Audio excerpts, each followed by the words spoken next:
Okie dokie. The problem we're going to look at now is, well, we have a question. Um, can a number be exactly one bigger than its reciprocal? That's our question. And the answer, by the way, is no. Okay?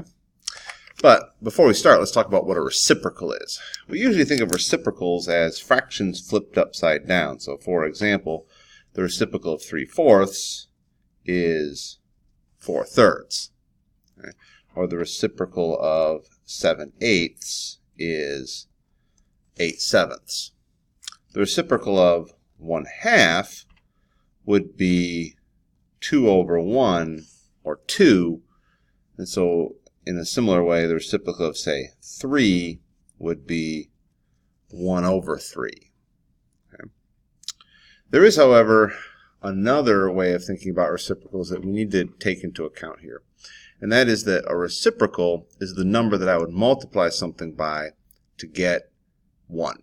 So if we look at these examples here, 3/4 times 4/3 is 12/12, which is 1. Or 7/8 times 8/7 is 56/56, which is 1. 1/2 times 2/1 is 2/2, which is 1. Or 1/3 times 3/1 is 3/3, which is 1. So anytime I multiply a number by its reciprocal, I get 1. And so we want to think about this flipping upside down thing, not as the definition of what a reciprocal is, but just as a convenient way of finding the reciprocal. The real definition is the number that I would multiply by itself to get 1.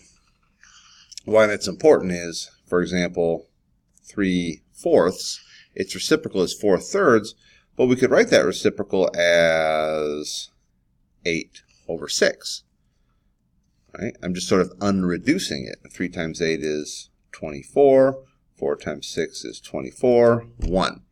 So the reciprocal of 3/4 is also 8/6. Or 3/4, it could be 12/9. 3 times 12, 36. 4 times 9, 36. 1. So the reciprocal of 3/4 is also 12/9. But saying also isn't really accurate because 8/6 and 12/9 are the same number as 4/3. Reducing or unreducing a number, a fraction, doesn't change its value and doesn't change the fact that it's still a reciprocal of some other number, right? Because I can still multiply them together and get 1. And that's important for our discussion coming up. So remember, reducing fractions doesn't change their value. Okay, so and one last comment before we get started on this. The method we're going to take to prove this is called a proof by contradiction. So what I mean by that is we're going to make an assumption about this number that has to be true, and then or an assumption about this number we're going to assume to be true, and show that, you know, if it works out that it's 1 bigger than its reciprocal, that assumption we made is also not true. So if such a number exists, it has a property that it also doesn't have, and that just doesn't work, so such a number can't exist. Okay? And the property we're going to assume about this number is that it's a fraction that's been completely reduced. And we're going to assume, well, if it's completely reduced, and it has this property that it's 1 bigger than its reciprocal, then also it's not completely reduced. So, and it can't have both those properties at the same time, and therefore such a number can't exist. The reason why we need to go through this, by the way, is just to think about proofs is, you know, if I go tell my kids they need to go find their shoes, and they come back a few minutes later and they say, I can't find my shoes, it doesn't mean their shoes don't exist. Their shoes do exist. They just didn't find them. So I could look through and like try lots of numbers and see, is it 1 bigger than its reciprocal over and over and over again, and maybe I get close, but I don't find it. But that doesn't mean that the number doesn't exist. It just means that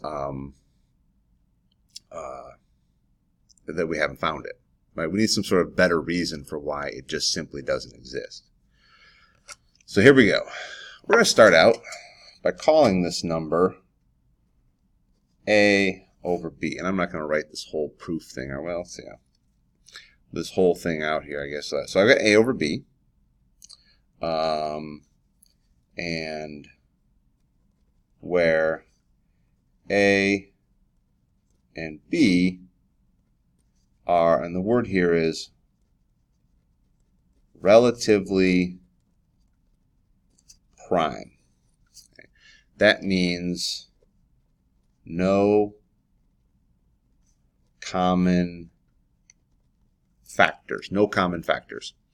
So, and that means that this fraction is completely reduced. So we're going to make that assumption from the get-go. The fraction is completely reduced. A and B have no common factors. So then, reciprocal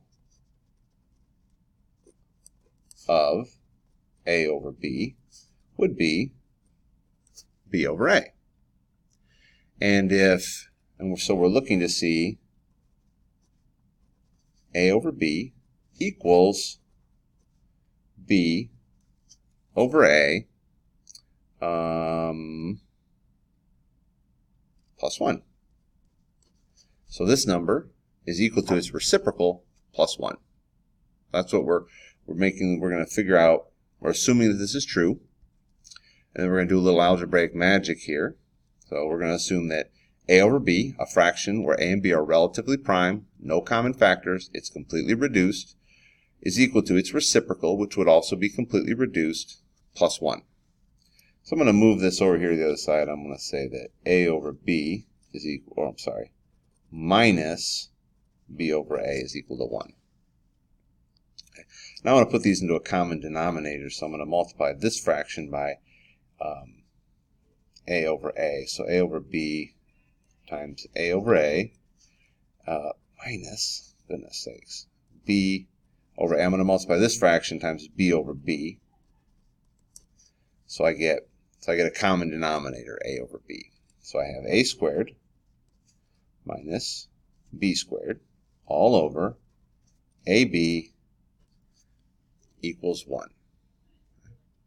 Now I'm just going to get this denominator out of here by multiplying both sides by AB. And I end up with A squared minus B squared equals AB. So I've multiplied both sides by AB. 1 times AB is just AB. I want to multiply this fraction by AB. I just eliminate the denominator. Okay. Now, this is called the difference of squares, and we can factor it. So if you remember from Algebra 1, you're factoring. This factors as A minus B times A plus B. And if you use your FOIL method, A times A is A squared, negative B times positive B is negative B squared, and then I've got A times B and A times negative B, and those two middle parts of the FOIL, they cancel each other out. So we have this expression here. So let's go into back. If we started out with A over B, right, this completely reduced fraction being equal to B over A plus 1, so it's reciprocal plus 1, it's 1 bigger than its reciprocal, then we just perform some algebraic operations. So if this is true, then this is true, because we didn't change anything about the equation, we followed our rules of algebra. Then this must be true, then this must be true, then this must be true, then this must be true. And this is what we're going to focus on right now, this statement right here. I'm going to pause for a second while I set something up for you. Okay, next up, we're going to take a look at this expression, we're going to focus on it, and we're going to look at what happens when A and B are even, what happens when they're odd, what happens when one of them is even and the other one is odd, because, I mean, those are our only options. Either both of them, A and B, are both even, or they're both odd. I'm going to key up here. E is for even, O is for odd. I don't want to write them out over and over. Or one of them is even and the other is odd. Now, I could say A is even and B is odd, and I could go through and also check when A is odd and B is even. I mean, we'll do it anyway, but it won't matter. You'll get the same results, right? Because A and B are kind of interchangeable here. So let's see. If A is even and B is even, then the difference between them is also even. So think like 4 minus 2 is 2, 6 minus 2 is 4, 10 minus 6 is 4. Anytime I subtract an even number from an even number, I get an even number. And by the same reasoning, a plus b is also going to be even. Right? Also going to be even. And if I take an even number and I multiply it by an even number, then this whole product is also going to be even. And then finally, if a and b are both even and I just multiply them together, then I get a product that is also even. Next, what if they're both odd? Well, if they're both odd, then their difference will be even. Okay? For example, 7 minus 3 is 4, 11 minus 9 is 2. The difference between two odd numbers is always going to be even. The sum of two odd numbers is also always even. And so if a minus b and a plus b are both even, then their product will also be even. However, the product of two odd numbers is odd. Okay? So for example, 5 times 7 is 35. 9 times 5 is 45. So 13 times 3 is 39. Product of two odd numbers, always odd. Okay. Next, what if A is even and B is odd? So if I take an even number and I subtract an odd number, then I get an odd outcome. And if I add an even number plus an odd number, I get an odd outcome. And if I multiply two odd numbers together, a minus b being odd, a plus b being odd, I get an odd number. However, if a and b, if a is even and b is odd, then a times b, that's going to be even. Okay. And then finally, we can do that in reverse. If a is odd and b is even, the same thing happens. Their difference will be odd, and their sum will be odd. But so the product of their sum and their difference will also be odd. And however, an odd times an even will end up being an even. So we're just keeping track of what's going on here. But look here, a minus b times a plus b, the number in this column, is supposed to be equal to a times b over here. So it can't be the case, for example, that this product is even and this one can be odd, because that can't happen if they're going to be equal. So it cannot be the case that both a and b are odd. What if a is even and b is odd, or a is odd and b is even? Well, in that case, this product turns out to be odd, but this one is even, so they can't be equal. It doesn't work. And the same here, this doesn't work. So the only way this can work is if both a and b are even. Okay? So let's go back and review what we've done so far. We started out by setting up an equation that said that this number, a over b, was equal to its reciprocal, b over a, plus 1. Right? So we could find some numbers that fit this equation, for example, but we could experiment around a bit and see if we find something, but we're not going to because they don't exist. And then I did, so if this is true, though, let's assume that it's true. And also remember, we're assuming that these fractions are completely reduced. Okay? So we're assuming that this is true. Well, if that's true, then I just did a little algebraic work here. That must be true. That must be true. That must be true.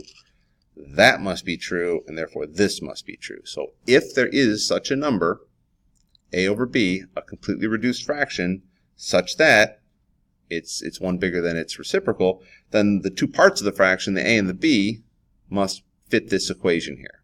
Okay, so I'm trying to find numbers that fit this equation.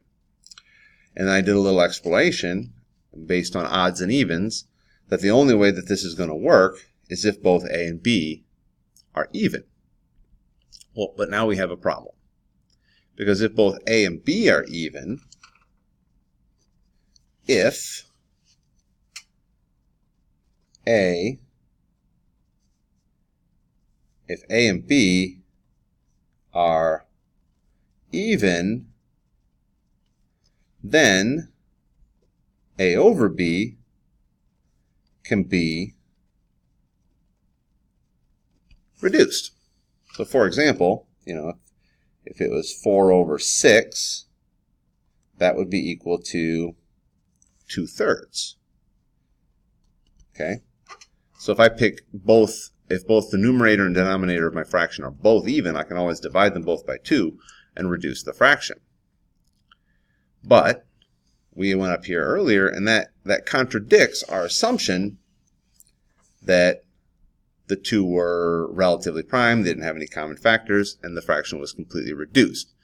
So we made this assumption, if this fraction can be completely reduced, then we follow through this chain of reasoning and we find out a situation where it has to be the case that it can't be, or that it can be reduced. So this magical number that's 1 bigger than its reciprocal that fits this equation is both a fraction that's completely reduced and a fraction that's not completely reduced.